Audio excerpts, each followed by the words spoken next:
श्री गोपाळ कृष्ण भगवान की जय। लीळा नंबर 388 चा उर्वरित भाग। मग सर्वज्ञ म्हणाले, मार्तंडा, हा भात एकाच घरचा दिसतो नाही जी गावात एकाच कोठारातले तांदूळ सर्वांनी काढले म्हणून सर्वांच्या घरी सारखाच भात आहे। यावर बाईसा म्हणाली, काय बाबा, येते यांची कोणी आई बहीण आहे तर ते याला वाढतील। बिचारा उदास भिक्षा करून आला। सर्वज्ञ थोड्या वेळापुरते गप्पच राहिले।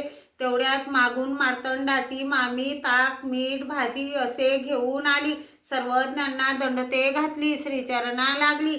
मग सर्वज्ञांनी तिला सांगितले, बाई, तुमचा भात अगदी योग्य वेळी आला। तिने सांगितले, जीजी, कसला भात? मार्तंडाने सांगितलेच नाही। जीजी मार्तंड आला, त्याचे पाय धुतले, आंघोळ केली, जेवला, झोपून उठला व म्हणाला, तुमच्याजवळ एवढासा भात आहे का? तर आणा। मी विचारले, भात कशासाठी? काही काम आहे? मी म्हटले, तर सांगा ना, कशासाठी भात हवा? सर्वज्ञ तर आले नाहीत ना? मग सर्वज्ञांनी बाईसाकडे पाहिले। बाईसाने संताप केला, पोरा, तुझ्यासाठी मी बाबांवर आक्षेप करीत होते। मग सर्वज्ञ म्हणाले, बाई, तुम्ही याला का रागवता?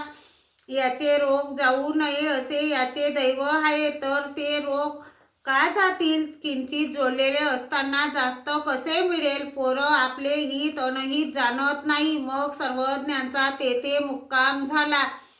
सर्वज्ञ श्री चक्रधर स्वामी खूप दयाळू, मयाळू, कनवाळू, कृपाळू आहेत।